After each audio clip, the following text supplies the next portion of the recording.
We're going to start with the 2027 budget session one, preliminary 2027 revenue projections. Yes, good evening, Mayor Pro Tem and Council. Tonight begins the first of several meetings that we'll have over the next couple of months to talk about 2027 budget, what the City Council's priorities are going to be for the upcoming year as we work to continue the evolution of Evans into the community of choice. Since Curtis, our new Finance Director, Curtis Adams, is joining us tonight, since he has been with us since the end of May, he has worked diligently to get himself up to speed on the budget and everything that we need to be taking into consideration to have these discussions tonight. I'm very pleased with the progress that Curtis has made to get to this point. He has put a ton of time in forecasting revenues, where are we going, what is that going to look like, and how do we then translate that into spending priorities for the City Council. So with that, I'm going to go ahead and turn it over to Curtis, and he will guide the discussion from here. Thank you, Cody. Good evening, Mayor Pro Tem and Council members. Curtis Adams, Finance Director. I realize that this being my first communication and presentation, that we're getting to know each other. I'm very excited to develop those relationships and partnership. So, as Cody mentioned, we are going to kick off the budget cycle with preliminary revenue projections for 2027. And I am going to stand because, as you all are aware, the categories tend to be pretty numerically heavy, and I have a laser pointer to kind of track a lot of the content. So our primary updates this evening are going to consist of sales tax, our other major general fund revenues, general fund fund balance and revenue summaries, and an overview of our enterprise funds. Our first major revenue category for the general fund is sales tax. The projections that have been established are consistent with prior years, and that we have forecasted preliminary revenues in all of the tax categories based upon actuals incurred through the month of April. And so, so far through 2026, there has been a 6.3% increase in all of those tax bases through the same period from April of 2025. This does withhold the industrial sector, which is currently trending at 36% above budget. And we historically have not included that at full capacity in prior budgets because that particular category is so uncertain. And even in talking with Desire today, there have been some fluctuations in that category thus far into the year. Most of the categories are currently projecting increases between 1% and 6% through April. There has been a 17% increase for online sales and a 12% decrease in base. So as a result of those first 4 months, we have an initial 2027 conservative increase of 2.8% budgeted for 2027 above 2026. So we're looking at roughly a $343,000 budgeted increase for 2027. And as you can see, the trajectory over the last 6 years, we have 2022 coming in at a total of $10.6 million. The current year budgeted at $12.6. And with that $343,000 increase, we're sitting at just shy of $13 million for the general fund. And obviously we will true that number up as we progress with more data throughout the year.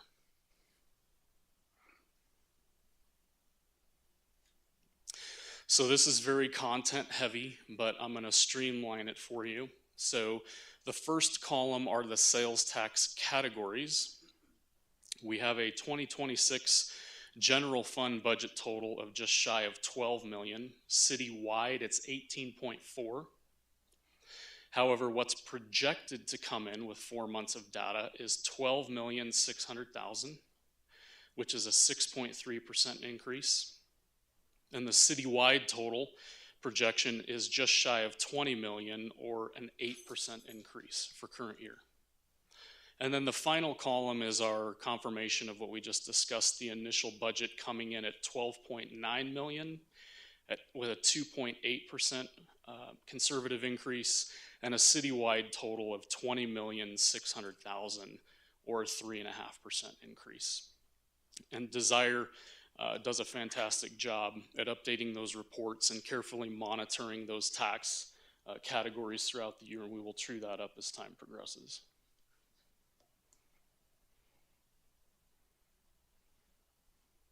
Our next major revenue source is property tax at 3.5 mils.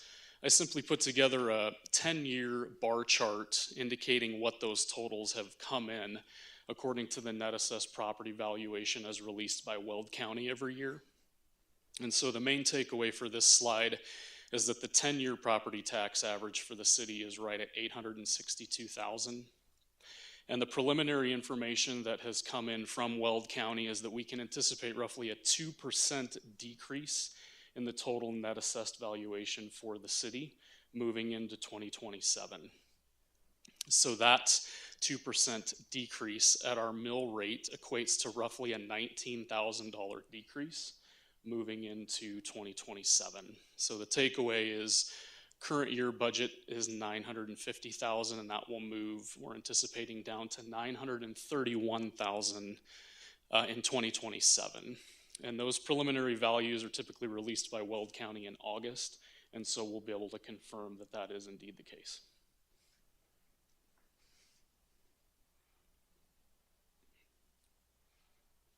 Our next major revenue category is development revenue. This consists of use tax and building permit revenue. We are anticipating a total of 130 planned units for 2027. That includes 52 single family, 36 duplexes, and 42 townhomes. Historically, our base revenue for development is assembled on a conservative annual average 5-year trajectory of historical data. And so that estimation, and working with our building division, I'm anticipating that to come in at $1,138,000 total for 2027.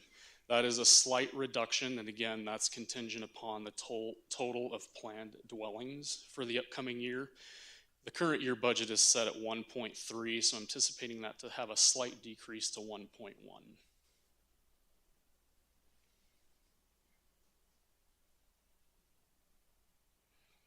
The next major revenue category is oil and gas revenue and industrial sales tax. So the oil and gas revenue is expected to decrease this year, the current year, 33%, and an additional 2% in 2027.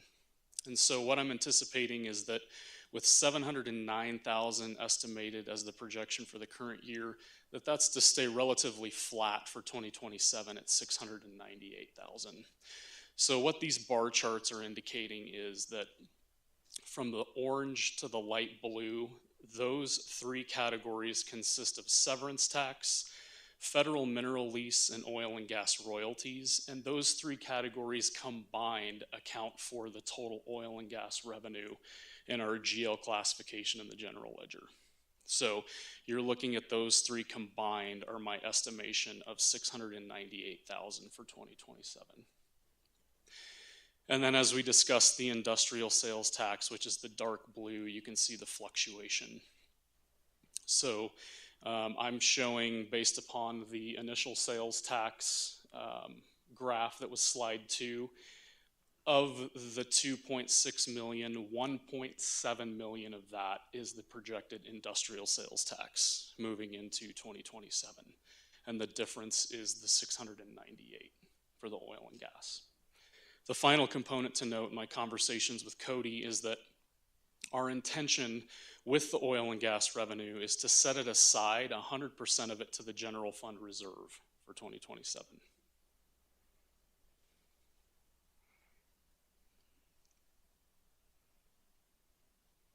We have just a handful of other major revenue classifications or categories for the general fund. The first is the facility, rental, and recreation. Recreation and facilities revenues, we're anticipating those to increase 13% in the current year and an additional 11% in 2027.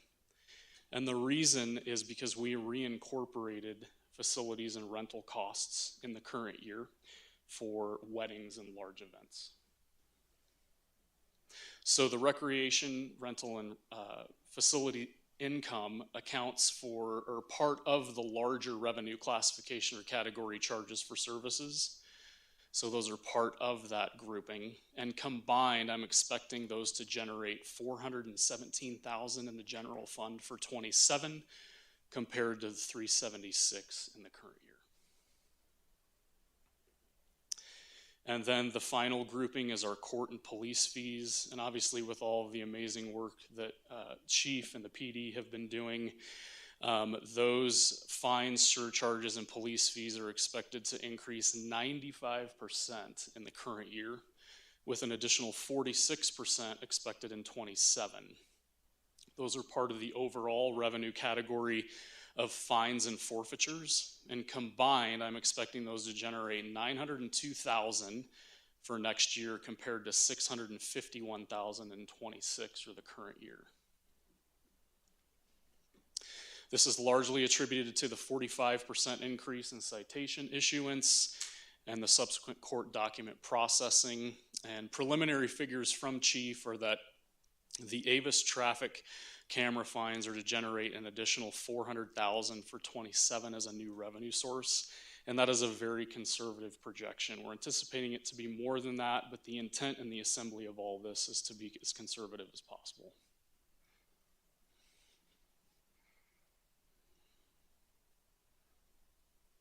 So this is a quick bar chart of the last 8 years, the last 2 years and future 5 years of the general fund total revenues.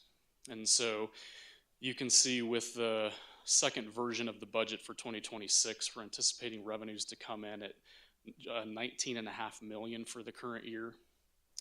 And then we have conservatively estimated that increase at about 2% per year, all the way through 2031.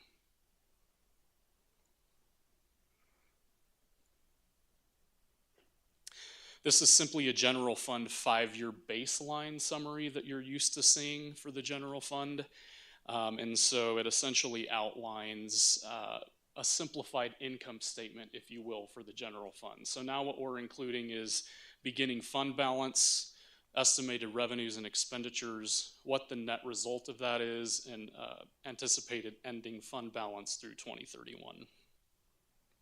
So the general fund has a very healthy, what I am anticipating, beginning fund balance for 27 at $20,400,000. I'm anticipating revenues to be $23,600,000, expenditures at $24,000, so slightly above, and I'm expecting a net loss of $866,000 going into 2027. Now the takeaway for that, why is it a net loss? So of all of the asset management program additions that have been submitted for the future year, it's $1.2 million. That is separate from our capital improvement program. That's going to be instances of vehicles, heavy equipment, one-time purchases. And those are typically treated as a one-time utilization of fund balance. So all of those submissions have been summarized, and they will go before the city manager's office for prioritization, evaluation, and they will deem what's necessary to move forward based upon the needs of the city. So this is worst case scenario, if you will. If we were to back out the full 1.2 million of assets that have been submitted, we would be sitting on roughly a $600,000 net gain, which is very good. So that essentially tells us that the general fund moving into 2027 should be self-sustaining. So the other thing to note that's very important is that this is consistent with the last slide, that all of the revenue projections have been built in at a 2% increase. But the expenditures, we have built in a 5% personnel increase and a 2% increase to supplies and services. So you have a 5% discrepancy. And so what this means is the net loss is going to steadily increase should revenues not keep pace with the roughly 7% in personnel and supplies and services. So I think that's consistent with the current year as well. So we just need to carefully monitor revenues to see if they're trending obviously if they're trending above that 2%, that's great. Otherwise, we need to scale back our operating and maintenance supplies and services and so forth. So.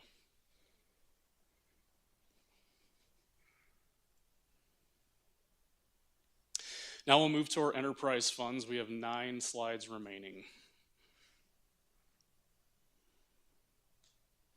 So the water fund has 4 primary revenue sources that you're all aware of. We have user base rates. So historically, those have been increased for the last couple of years at 6%, which equates to 2.8 million is my projection moving into 2027. Our non-potable sales, if we were to seat that at a 3% increase, is sitting at just shy of $1 million. And our variable rate sales, which is essentially the consumption tiers or the tiered usage above the base rate, that accounts for roughly $5 million I'm anticipating. And then the final revenue source is system development fees. And again, this is contingent upon dwelling units that are anticipated to receive an impact fee through the building permit issuance. So I'm anticipating that with the figures that I've been provided at a 24% increase, or just over $1 million, and that's at 130 estimated dwellings for 2027. So our total revenue projection for the water fund, I'm anticipating right now roughly about a 9% increase, or $9.7 million for current year into 2027 at $10.5 million. And then I think it's important to just look at a quick 5-year trend of the fund balance.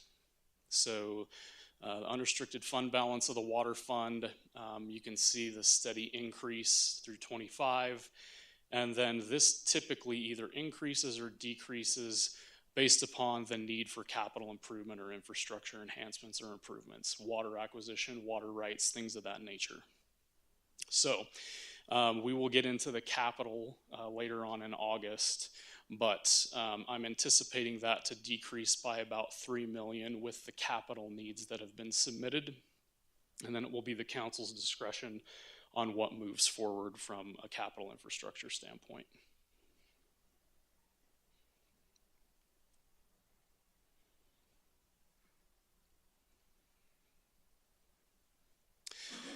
So we're going to look quickly at a history of the rate increases in the water fund. This is an 8-year trajectory of both the potable base rate as well as the consumption rate.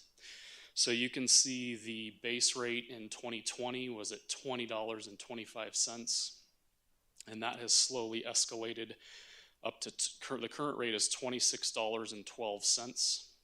And that is the base rate percentage change has equated from anywhere from 4%. The last 2 years, it's been a 6% change. And that's typically in line with consumer price index, inflation, or what's recommended in the water rate study. And then the second bar chart is essentially the consumption rate, and this is tier 1, a reminder that there are 4 tiers. And so you can see in 2020, it was at $5.04 for that first tier beyond base. And then it's currently sitting at $6.12. And that consumption rate change all the way back from 2021 has shifted from 6% all the way up to, it looks like 26 is 4%. So I simply proposed another 4% increase.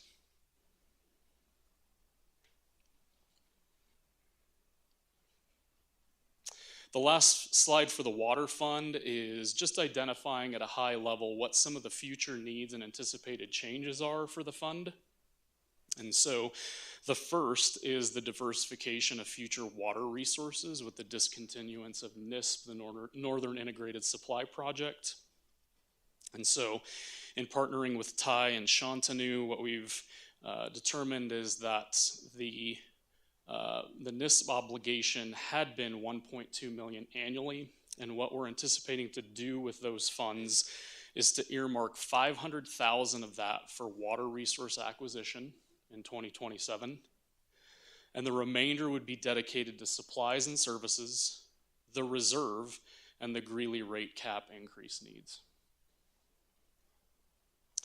What is first on the horizon from an engineering standpoint is the water master plan.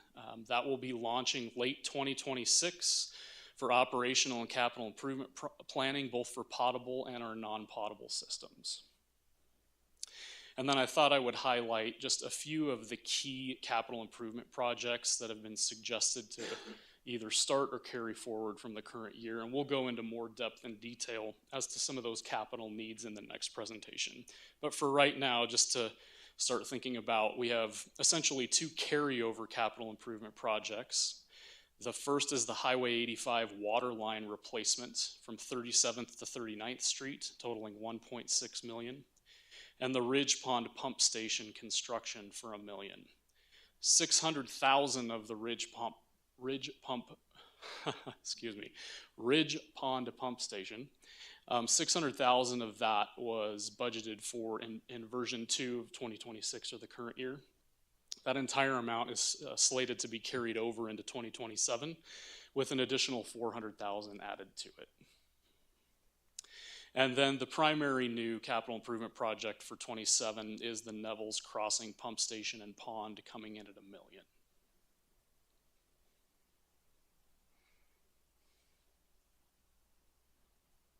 We have two left. So the wastewater fund, those major revenue sources are obviously our sewer service, with budgeting the same percent of increase that we historically have had the last couple of years at 5%. Would put that at roughly 4.3 million in revenue. And then our sewer service major maintenance is 2.4 million. So one thing that's interesting about this is how those two revenue sources are classified in the general ledger. Is it's all sewer service, but what we do is we earmark, or a committed fund balance portion of the sewer service sales for plant structure, maintenance, things of that nature. So it's essentially earmarked or set aside off of the sewer service revenues. And then the final revenue source is the system development fees. Again, it's contingent upon building permit issuance. I'm anticipating that at a 37% increase, or 1.2 million. So that takes our total revenue base with an increase of an initial projection at 9%, or going from 7.5 million to 8.3 in 2027. And again, the same as the last fund, a quick look at what the fund balance has done. You can see that it is slowly increased from 13 up to, what I'm anticipating, at 21 million for 26. And what you'll see in the next slide is the reason for this dip is that we have shifted 7 million in plant expansion construction that was supposed to occur this year. That's getting shifted to 2027. And so that accounts for the dip in fund balance.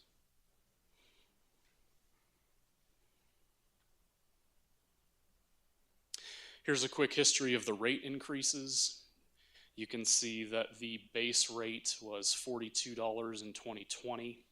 It's had some slight fluctuation into 2023, and then a steady increase through 2026 at $46.91. And then, as indicated, which I budgeted for to remain in line with what the increases have been over the last couple of years, I've budgeted 5%, and that's obviously the council's discretion on how we wish to set that increase for 27. And then the second bar chart is essentially the residential use charge, and that's for every 1,000 gallons beyond the base rate. And that is also had an increase of roughly 5% per year. And we're sitting at $6.18 for the consumption tier for 2026.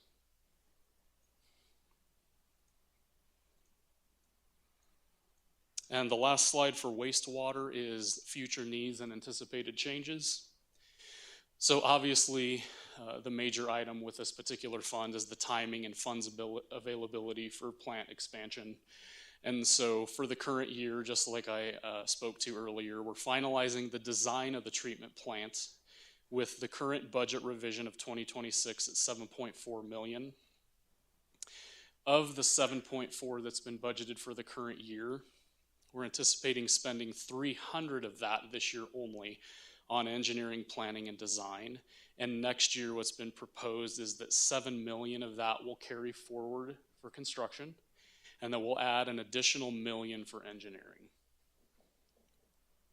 So some key capital that will carry over for the current year is a closed circuit television van, which is essentially sewer line visual assessment for $600,000, and the State Street sanitary sewer line replacement for $2 million. Those will both be carryover. The sewer line replacement is currently at 30% design, and construction bidding will begin late this year, slated for 2027 start. And then the primary two new capital improvement projects are our annual biosolids removal. That's annual at $600,000. And then 37th Street Phase 3 sewer line relocation and upsizing for $250,000.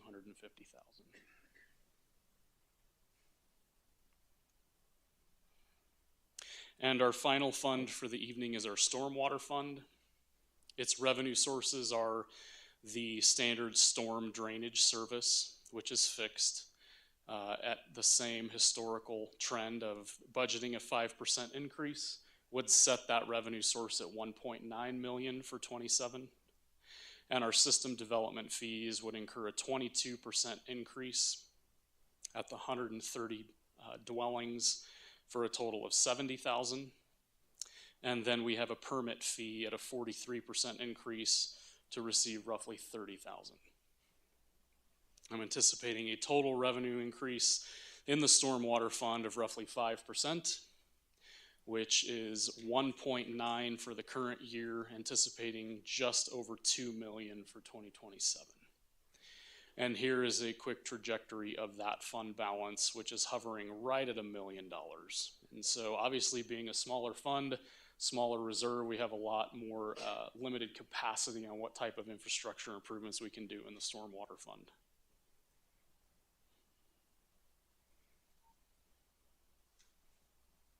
The history of the rate increases briefly. You can see the 8-year trajectory bar charts. In 2020, it was $9.43 per residential dwelling unit. Obviously, there's a commercial rate of 3 different tiers as well based upon parcel size. And then we had a pretty significant writing from 1397 up to 2096. And that was due to us lagging behind in the market, as well as the need to keep up with the state revolving loan fund requirements in the fund. And so that was a significant enhancement to the revenue structure in 25. And then anticipating in conjunction with the current trend, that 5% would take that per dwelling unit charge up to $23.11 if we were to continue the same trajectory.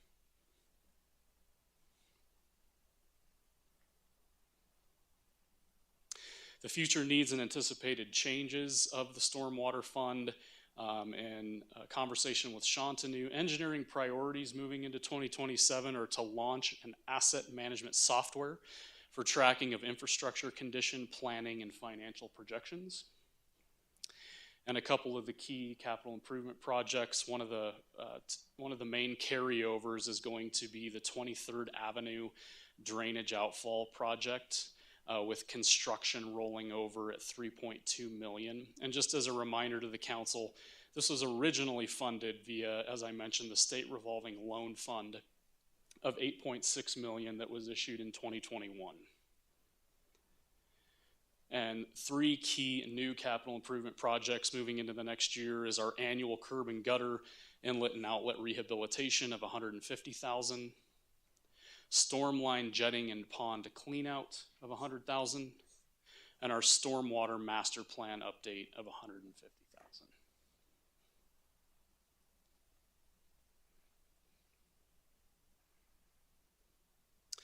That concludes all of the fund financial activity specific from a revenue standpoint.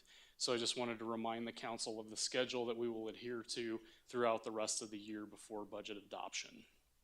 So August 3rd, we will be talking about all of the proposed supplies and services and the remaining capital.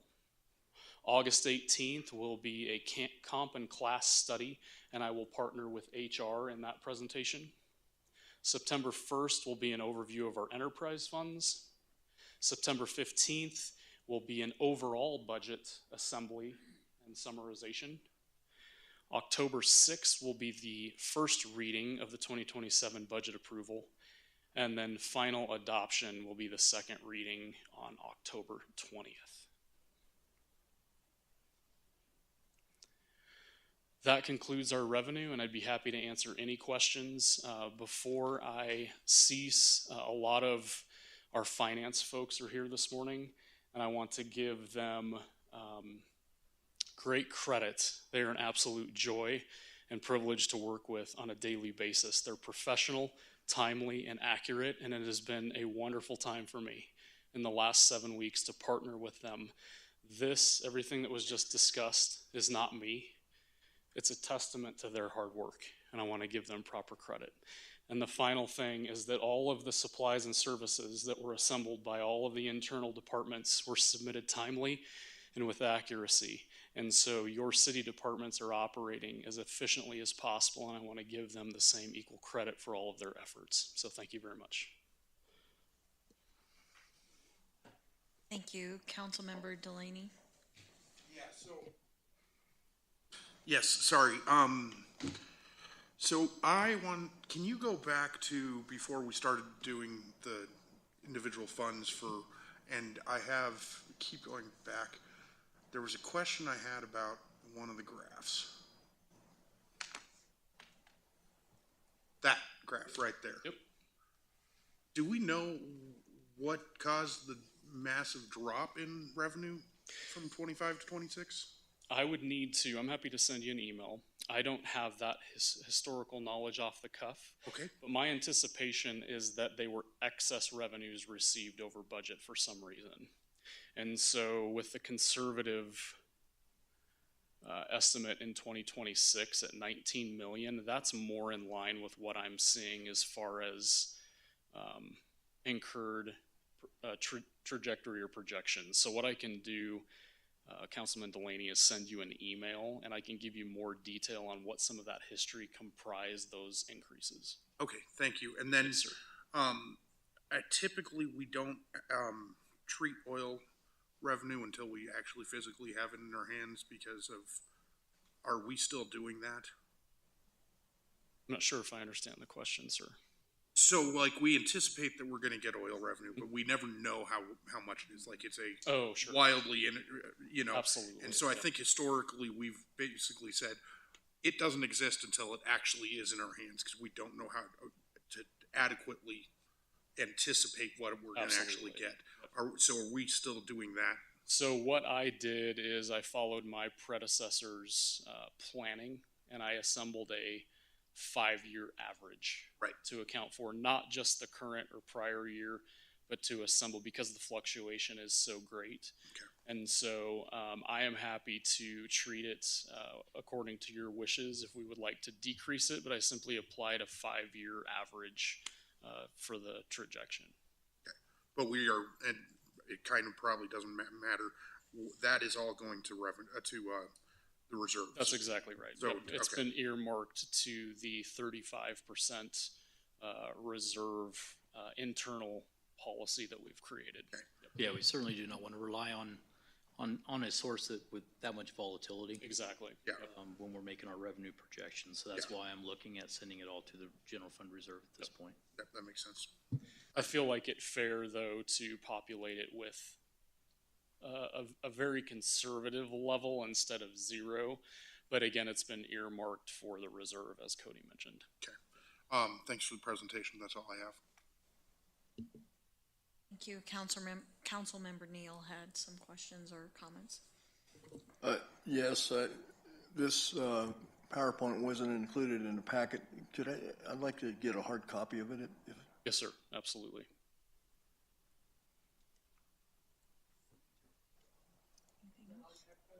Yep.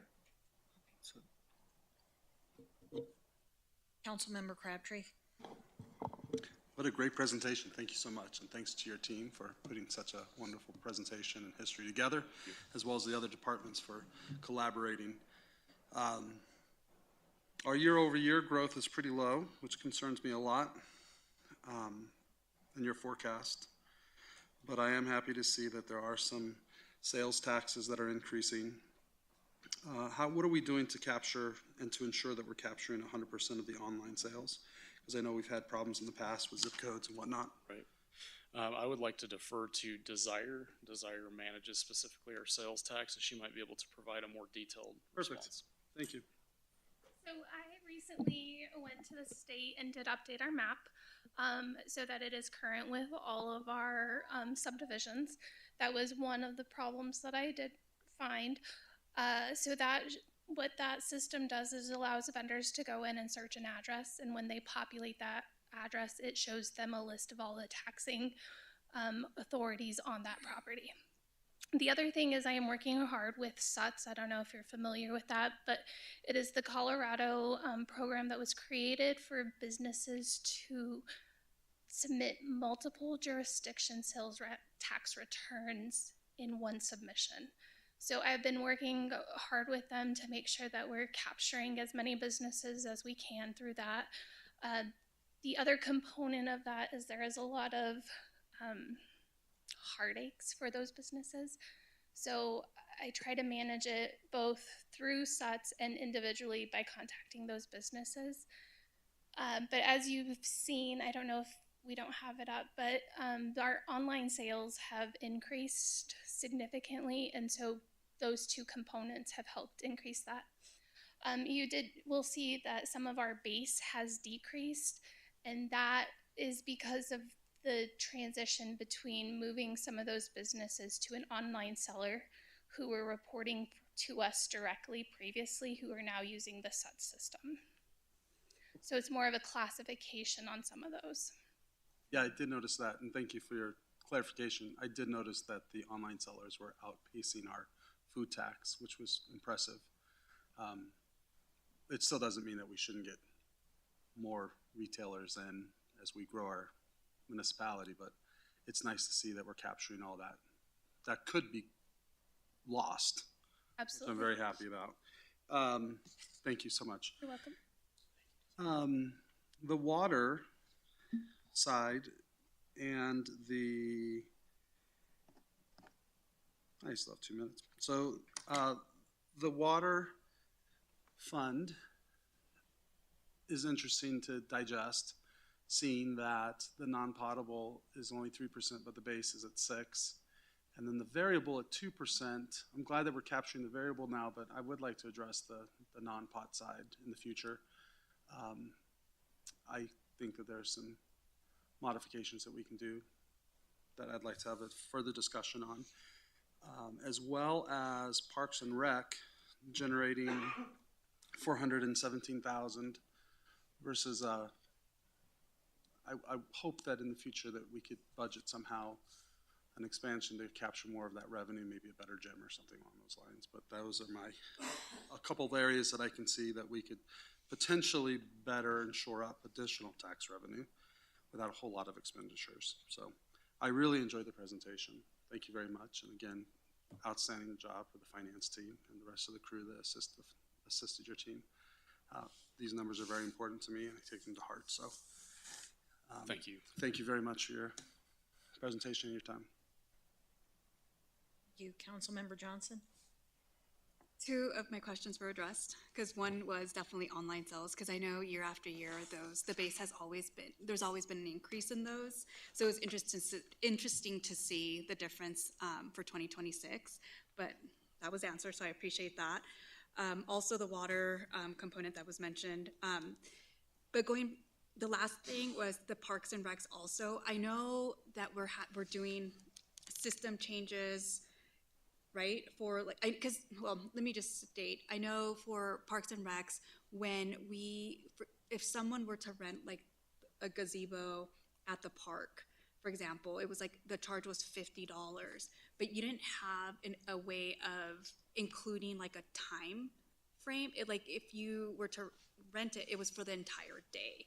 So for example, you couldn't add like a parameter, say, I want to just rent it from 10 to 12.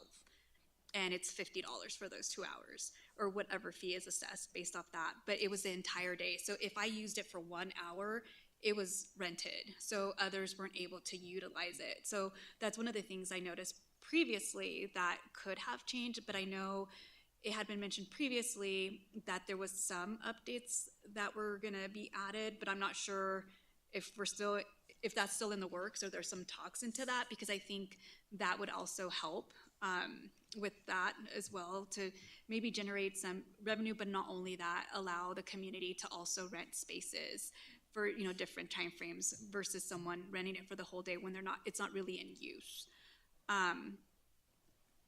Also, in the past, I know we had discussed Parks and Rec, and just in considering infrastructure changes, but one of the things that I just wanted to mention based on budget was just to see kind of who's utilizing kind of our programs, just to see as far as like a monetary figure, like who's sustaining it. Whether it's an Evans community or is it outside jurisdictions that are, and just to have a better plan on how we can then do more outreach to incentivize our community to take, partake in what we have here, especially because we have a young community, as we know. And so there's a bunch of children that definitely can utilize it, and see how we can also open it up for the community within our community to make it more accessible for them. But I do agree that there's more room for our Parks and Rec for us to grow there. So definitely looking forward to seeing that. But overall, thank you. You all do a great job. Even the way you explained everything was great. Thank you. It was easy to follow for me. I really don't have any questions, because the finance department, you do a fantastic job and really thoroughly, itemizing everything for us. So thank you, and thank you to everyone who helps. Every other department that helps our finance department get all the information needed, so it's presented to us today. So I appreciate it, and good job. Thank you. Thank you again. I just had one, I was taking notes as you were speaking, so there's a few things I noted for me that were just interesting overall, but one of my questions was, I believe you said for oil and gas, you would like to take 100% of that and put it in the general fund. From what we take in. Where are we putting it now? I can't remember. Reserves. It's naturally classified in the general fund as far as fund placement, Okay. but instead of earmarking it to be utilized against expenditures, the entire amount, or 100%, is to be placed in reserve and not used. So like savings. Got it. Exactly. Yeah, over the last couple of years, we've used some of those oil and gas revenues to make one-time purchases to help replace or update our fleet, heavy equipment purchases, stuff of that nature. So I think the city council's done a great job over the past couple of years in helping modernize that fleet. And now that we're to this point, I think it's wise that we take that money, move it over to the general fund reserve, and we can put it in a couple of different areas, whether it be economic downturn or conversely economic development investment opportunity. If an opportunity comes along that is wise for the city to invest in, then I want to make sure that we have ample funding available to be able to move on those opportunities. Very smart. Thank you for that clarification. I appreciate it. And thank you for the presentation. Thank you to everyone for your hard work. Cody, it sounds like the team is all working together to get the information that they need so they can work to get us a budget. And so thank you to you as well. Yeah, absolutely. We will continue over the next couple months, bring you guys back different segments of the budget for further consideration. Curtis and his team are doing a fantastic job. I'm deeply excited and deeply appreciative of the entire team. I think we have a lot of great things going on in the city of Evans. The team is working hard. Are we perfect? No, but we're working every day to make Evans better. Thank you. Thank you, council member. Thank you. Thank you. And next we have the police department 1-year update. Yes, Mayor Pro Tem and Council, I asked the chief to prepare a presentation. We actually just crossed the 1-year line with Chief Darlin serving as our chief of police. when I hired Chief Darlin, I made the comment to the city council and to the chief that I wanted this to be a very transformational change. We had a lot of things that I wanted to see improved in the police department as we work to put a quality force out there for the betterment of the community and the betterment of public safety.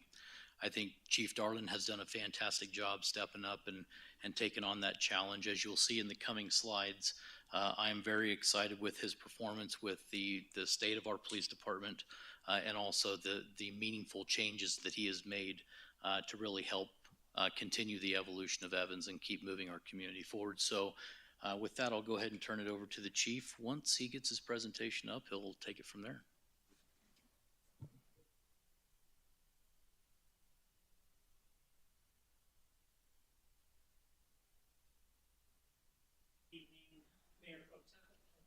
Good evening, Mayor Pro Tem and Council. Randy Darlin, Chief of Police. Let me get this thing up and running here. There we go. Nope.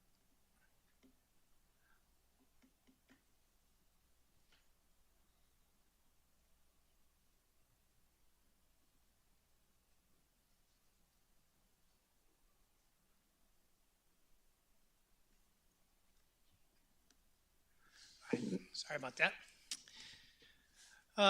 So building on the foundation, 1 year progress of the police department through our partnerships and our professionalism. As I came into the role, I committed from day one kind of to try to work and build an environment where employees felt that they could succeed and that they were part of a team. Lead with transparency, communicate well, not only with my team, but with the public and with council and with the remaining Evans staff. And I think we've done a pretty good job in that area. Working to strengthen relationships through trust. I can tell you, coming into the organization, we have great community relationships. Teresa McClatchy, who's been working with the organization for 22 years, and we're about to lose her when she retires next month. But she has done an absolutely phenomenal job,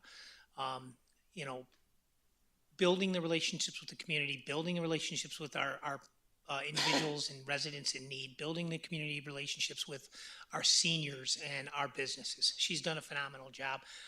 And the biggest thing I could do from day one walking in the door was stay out of her way. Right? So I worked to stay out of her way and worked to stay out of the way of the things that were working.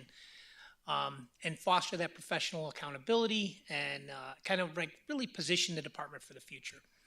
My philosophy, strong organizations are built by investing in people, right? So we have a very dedicated staff within this organization. The police department, when I came in, was not broken. Okay, we had some concerns. We had some areas where we needed to shore up policy and stuff like areas in that regard. But this department had a great culture.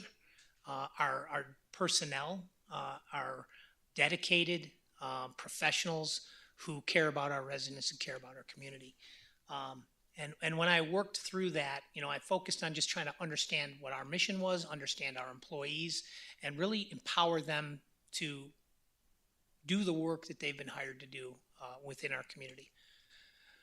Before I made changes, I needed to learn, right? So I started focusing on just listening, right? I met with the overwhelming majority of our employees at every position, every rank, every sworn position, and every civilian position. Met the individual employees, learned our culture, learned our history, built relationships with our city leadership team, which has been an ongoing process, right? We've had, our team turn over a little bit here and there, and everyone coming in has been collaborative, cooperative. We have a really good leadership team.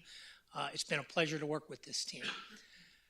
I met with our community stakeholders, assessed our organizational strengths and opportunities, and really I started to focus on listening before leading, right? So I think that was well received by our department. Our department had, our members had, concerns. They had areas where they wanted to see improvement. They had areas where they thought things were working really well, and they wanted to see continued growth in those areas.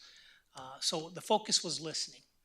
Once that communication became that focus and that priority, I started again, internal employees, our supervisors, our executive team. From the external aspects, I worked with our city manager, our department directors, our community partners, and our regional agencies. And that meant meeting with the chief in Milliken, meeting with the sheriff, meeting with the chief in Greeley, all of those different pieces, trying to make sure that we were cooperating and coordinating across the board on all those regional assets. Every time I do it, knocks me out, but it doesn't say skip. That's another reason. So I just hit it. All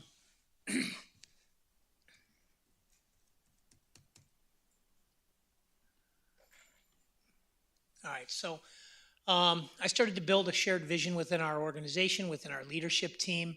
The objective was wasn't simply to make changes, right? It's to see what the issues are, identify where we need to move, and focus on that movement, right? The objective was to build a department that communicates well, collaborates well, learns, and serves together. I think we've done a pretty good job during that first year. It's a lot of growing pains, a lot of getting to know each other, right? A lot of learning each other. But as a whole, I think we've done a pretty good job there. The old structure, I did take some organizational transformation pieces. I looked at the organizational structure when I walked in, and you can see the old structure on the left and the newest structure on the right. We had the chief of police, the one commander, a lieutenant who oversaw kind of the patrol side of things, and then our investigations record section, all working and repeating under that division commander.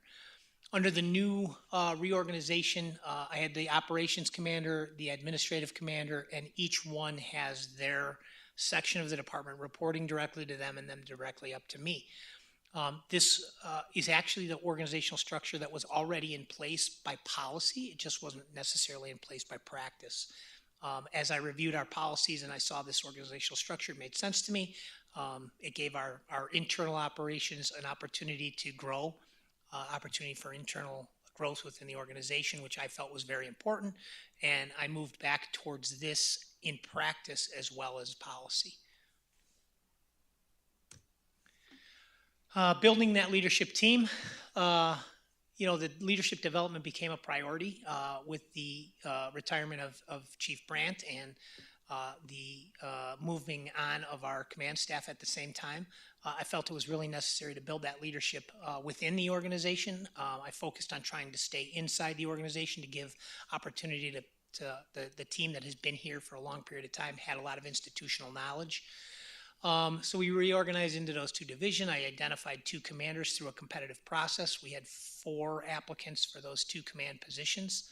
I promoted one sergeant who was actually already on a list when I walked in the door. I reviewed that list. I reviewed the process that they went through to create that list and the promotional process. It was well-founded, and I left that list up so that he could be promoted when the command staff was identified.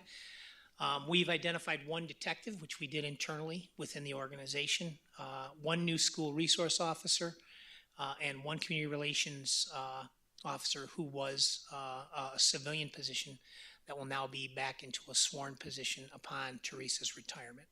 So Officer Ramirez will be moving from the school resource officer into Teresa's role, and we have identified a new school resource officer who is off at NASRO training this week to become certified as a school resource officer.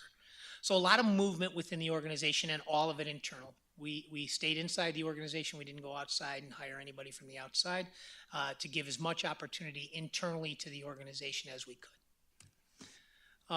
Building teams, this is really what I focused on, creating a specialized teams, improve operational effectiveness. Team building is the focus of my leadership. It's about trying to build one collaborative, one cohesive organization. Even though we have individual responsibilities, we're working as one team. These are some areas where I thought we could see some growth, and it really presented itself, honestly, through different investigations that popped up with us. We had a couple of missing persons, we had a couple of larger scale investigations, and watching our team work together and seeing people that were willing to come in and cooperate and collaborate led to that investigative support team being identified as a need and as a want. So it gave our patrol officers an opportunity to work in an investigative capacity, work alongside our detectives, work on longer term pieces, and that was identified through process, actually through need. We just had an investigation where we needed that personnel. The tactical response team was an in-progress work of Sergeant Reimer, who had looked at this in the past and took the opportunity with me to kind of present it through the command staff to say, hey, here's another opportunity where we can have some growth inside the organization and give an opportunity for officers to work outside of their normal role as a unit, right?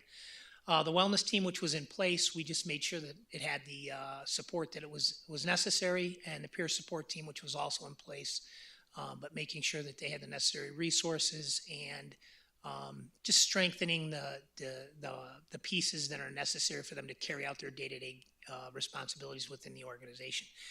These initiatives strengthen the collaboration while they improve service to our community. So across the board, these were some things that kind of were identified relatively quickly from the command staff and from the team members, and they were pretty easy to put in place. We just needed the framework.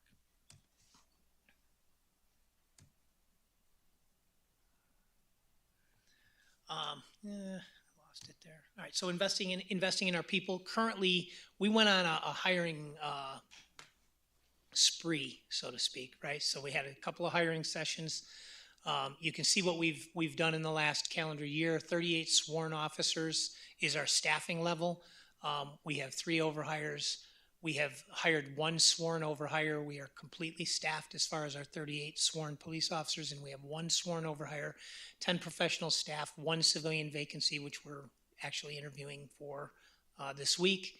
So during the year, we've hired 6 sworn hires and 1 civilian hire during that time frame. You can kind of see our kind of just a flow chart of what our process looks like. They apply, we go through a review. There are oral boards. We create an eligibility list off of those oral boards. We start to begin background authorization forms for them to fill out so we can start the background investigation. We conduct a video test, a polygraph, a background investigation, a psychological evaluation, a command staff interview, graded ride-alongs, ergomed, and then we hire. It's a long process. Our average time frame is about 180 days from application to hire. It's not short. It takes a lot of time. It's a thorough process where we try to get the best candidates we can, and we wash probably 90%. So about 10% of our applicants get through the process. So it's arduous, but it's worth it. It's a critical position, and we make sure we do the best we can in our hiring process.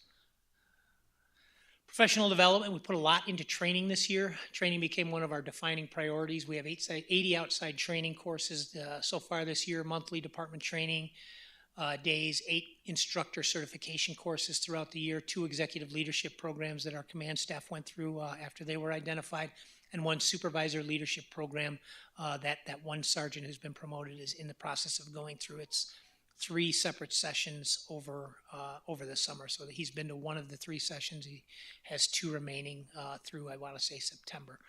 So we've put a lot of effort into our training and working to train our staff and our leadership team. Building and learning on our philosophy. Every employee should leave this department better trained than when they came in, right?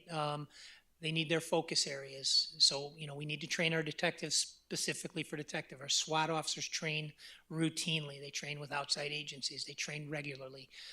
Leadership. Leadership needs training. It is not you learn to lead. Okay, so it is not just simply you understand what you're supposed to do. The coursework helps. Leadership training guides. It gives professional development for that leadership. Communication, decision-making, the legal updates that we go through. These are critical for our staff. They're critical for our officers, especially when we're young, and we are young.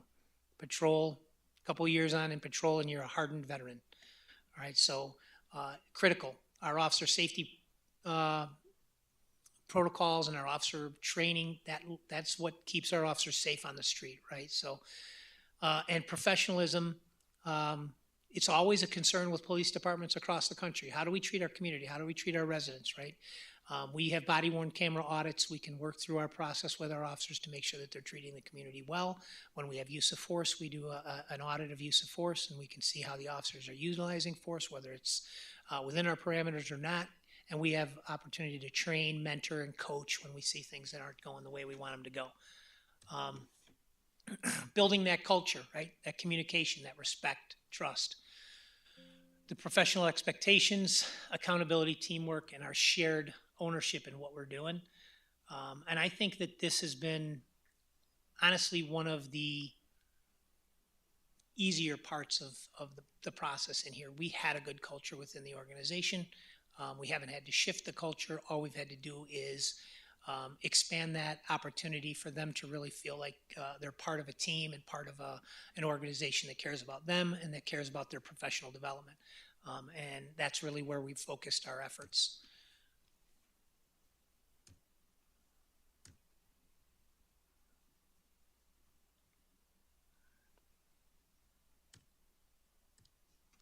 Communication matters. We're doing bi-monthly leadership team. I've expanded our leadership team not to just include our executive team, our command staff, but also all of our supervisors. So our supervisors, we're meeting on a bi-monthly basis, making sure that we, discuss the issues that are in the department, discuss policy, our training mechanisms, all of those factors, so that we're one leadership team and not a fragmented leadership team. That communication, that employee feedback, that cross-division coordination, all critical in us kind of working as one unit rather than working as siloed pieces within our own organization.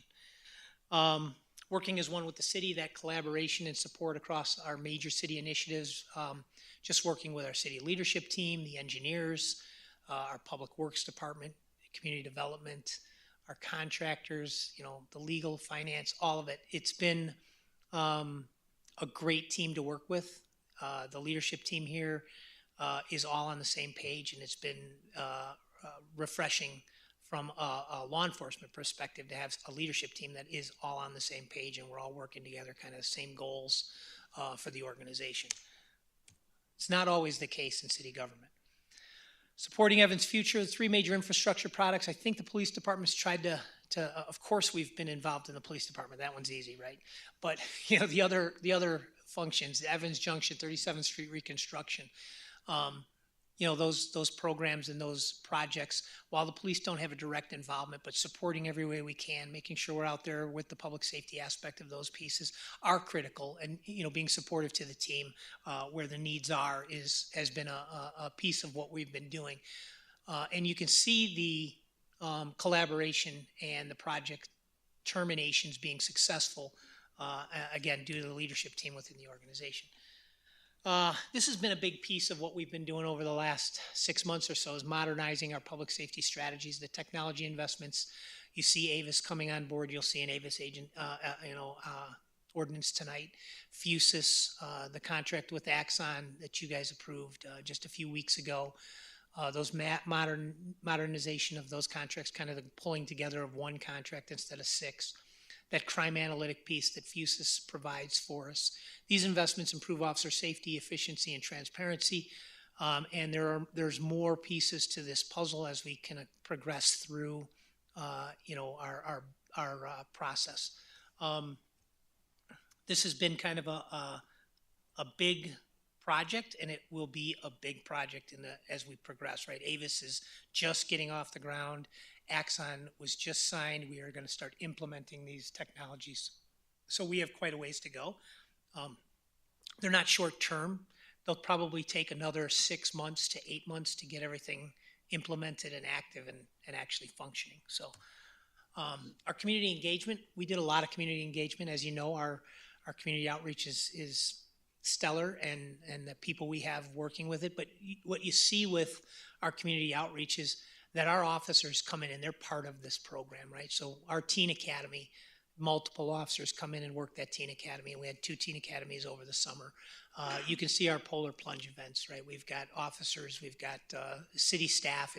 It goes far beyond the police department. National Night Out will be coming up here in just a couple of weeks, and we'll have some major events, nationwide. All police departments will step out, community relations on that particular night. Heritage Day, our senior events, Halloween, Santa Cops, Coffee with a Cop. The Coffee with a Cop events have been really well attended on the weekends at Starbucks. So those have been great events for the community to come out and collaborate with the police department. Accountability through professionalism, that modernization, leadership accountability, our training consistency. That was one of the things I heard from our staff when I first came in, was that training consistency. They wanted to make sure that we were training on a regular basis and we were getting the training necessary for the staff. And that transparency and just working towards continuously improving. Baby steps turn into big steps, over time. And police departments don't like change, right? Two things cops don't like: change and whatever they're doing right now.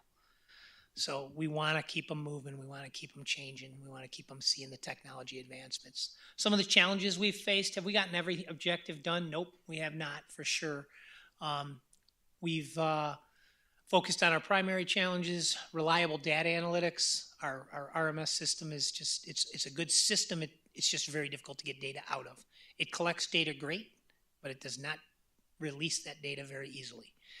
It is also a shared system managed by Weld County IT, and they really control the data for the most part. So it's very difficult to get some of that data out to really use it in a meaningful, objective way on our day-to-day resources. One of our next steps for modernization is to get a system that kind of works within that system to pull that data out and analyze it and usable for the officers in the field. So that's one of the next technology pieces that at some juncture I'll be, bringing forward for consideration. And then delayed implementation of a comprehensive CompStat process, because in order to do CompStat, you got to have data. So, it's something that I'm a data nerd a little bit, so I like data. But until we can actually access it and use it in a meaningful way, a CompStat process just isn't functional right now. Year 2 priorities: complete that technology integration, implement CompStat, open the new police facility, which, as you saw today, we're super close, a couple of weeks away from moving in. Fantastic infrastructure, fantastic building for the team, tremendous opportunity for growth in the future. And it'll help us recruit, it'll help us retain, it'll do a lot for the organization. Continue our leadership development. Each of the commanders has been to one course. There are several courses that are kind of nationally renowned, and we'll work to getting those, that executive leadership through those courses, and then the sergeants through the courses that lead up to those executive leadership courses. And then expand our community partnerships, that's a big task, because some of the work that's been done has been so incredible, and we have great community partnerships, but there's always an opportunity to improve in everything we do. So that'll be on our next community relations officer, Deidre Ramirez, and we'll work to build those partnerships and continue. But again, it'll be a focus on teamwork across the board in everything we do. And with that, I'll happily answer any questions you might have.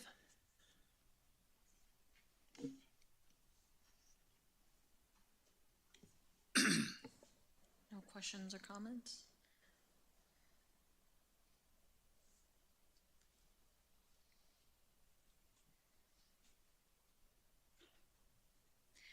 Councilmember Crabtree. Thank you so much. I'm really proud of our police force. I'm really happy with the leadership and the direction you're taking it. So that's all I had to say. Was great job. Thank you. And great job to your team. Team it is shows. Doing a great job. Yep. I appreciate their efforts. Really excited to see the future. So thank you so much for being part of our family and our team. Thanks. Thank you. Councilmember Johnson. I also echo what was stated. What I appreciate from you, Chief, is that you saw what worked, and you listened. I love the phrase listening before leading. First and foremost, I love that. And then so you saw what worked and you expanded upon it versus trying to reinvent the wheel. Because sometimes when things work, it's like, let it be. And I love the fact that you listened to everyone and then implemented those changes to ensure, because that's huge for retention. As you know, our department has rarely, I mean, I think there was a moment where it was fully staffed and then it wasn't, like the next day. But I mean, that helps with the retention of our officers. But not only that, the training component I think is very important, because I believe if an officer feels as though they're an asset to our community, to our department, to our city, and they want to continue working here. And I think that is very important. But not only just the accolade, but the fact that they have the training and they feel confident in their knowledge, and they're able to implement that within what they do. So I think that is fantastic. I don't have any questions. It's just really kind of expanding on everything that you've done within this year. It's great to hear that the culture was already there, and that you just, added the things to continue that culture and improving it, and really uplifting the leadership within, because that's important. It's important because we have great officers, and I believe that everyone deserves a chance to that leadership role. And I think everything that has occurred so far has been because of your leadership, and also the leadership within, that has helped create a great culture and a great Evans Police Department. And I'm sad that Teresa's leaving. Granted, she deserves to retire. And we've kept her as long as we could. I know there was moments where we ensured that we kept her longer, and she did stay. I want to continue that, and I know it will be continued. She is definitely been pivotal to our community in really connecting our department and the community, and ensuring that people felt safe and they felt seen and heard and didn't feel fear. And that's important. That's because it's part of our pillars within our city, safety especially, but also community and that engagement. And she's done such a great job, and I hope we give her a good farewell because she deserves it. So, but kudos to everyone. Thank you for your leadership. It's, so far, happy anniversary. It's been great working with you. It's been great seeing all the changes, and I'm excited for all of you to enjoy the facility, 35,000 square feet of it. It's beautiful, and it's well deserved. Thank you. And I am happy and super excited to report that we're fully staffed. I am not spiking the ball. We will not be fully staffed long. It just doesn't work like that in police departments, right? That's the purpose of the overhires, is so that we can, get some of that retention as we move through that process. But we will absolutely miss Teresa, but Deidre's going to come in and she's going to do a great job. She's been working with Teresa for a long time, so I'm confident in that transition. But we will send Teresa off begrudgingly, and she doesn't want any recognition, but we'll do the best we can for her. Thank you. Councilmember Neal? Yes, Chief. It's always reassuring when someone new comes in to a police department to find out that they feel there's no major problems within that department. And I think that helps to reassure the citizens also. Since we have several citizens in here tonight, could you expand a little bit on the ComStat process? Sure. So ComStat is just really, it's utilizing data, it's operationalizing data, right? So you take your crime data, you take it by location, time, date, day a week, hour a day, and you use that data to reinforce what we're doing with our patrol strategies and with our investigative strategies, right? What do we do? Where do we put our cops, right? One of the strategies is cops on the dots. Where's our crime? Put cops where our crime is, right? We do a lot of that now. Our main areas, our hotspots are our hotel area, right? So when we did the hotel presentation, you saw the overwhelming majority of the calls for service are actually self-initiated by our officers, right? So when you operationalize data and you can pull data out of your system in a clean, meaningful way, using crime analytics, software, and or personnel that have that skill set, you can operationalize your data to the point where you can be more efficient with your resources. Put the officers based on time of day, day of week, crime patterns, those type of things to identify suspects and try to stop crime before it occurs because we're in the right areas at the right times, right? We're present, we're visible. Right now, our RMS system, again, we collect a lot of data. It's very good at collecting. It does not have resources within it that are easily used and have a simple interface that can be trained across the board that makes it easy for our officers and for our command staff, quite frankly, to get the data out of it and use it on a day-to-day basis so that we can be quicker to respond, more flexible, able to work within our hotspots within hours and even minutes of calls for service, right? So it really just helps us to identify patterns, identify corridors, and hotspot policing has been around for about a decade or even more, but it's really data driven. And that ComStep process is that evaluation of that data driven process. It's the process to review data and then see how it's been operationalized and whether or not it was effective. And if it isn't effective, change it, right? And it's constant. It's done on a weekly basis, monthly basis, depending on the size of the department. In a department this size, it'd probably be something we would do bi-weekly to monthly, where we're looking at the data, making sure that we're not missing crime patterns, we're not missing hotspot changes, and really trying to identify areas where we need to spend more time versus less time.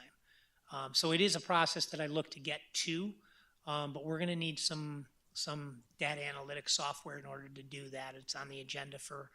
I will go to the IACP conference in October. There'll be tons of vendors there. There's a couple that I've already had some work with. I know that some of the local regional departments are using some of the technology, and we'll be looking to kind of piggyback off of that technology and try to use it more in a regional way. We need to be very collaborative with Greeley because their crime's our crime, our crime's their crime. So we need to be very collaborative with that. And they've got some technology there that we just don't have right now that can help our officers and help their officers because we're working more across a regional crime center rather than just a Greeley crime center. Chief, you mentioned that you were having some delays in getting some information from Wall County. Does that seem to be a staffing issue or? It's really a software issue, right? They've built some systems that we can utilize. They're just not interface friendly. I don't have officers that can spend time doing that, so we do it at the command staff level. I primarily do it. And then we have a few people who have some skill set in it, and if I need more in depth, I'll go to those individuals to get that data out of the system. It's really about interface operability. It's not that they're holding the data. It's just that we don't have tools that aggregate the data out of the system easily. I'm familiar with that from working for CDOT. So, thank you, Chief. Thank you, and I don't see anyone else that has any questions or comments, so if there's nothing further. All right, thank you. Have a great night. Thank you. All right, we will start the city council meeting in approximately 10 minutes or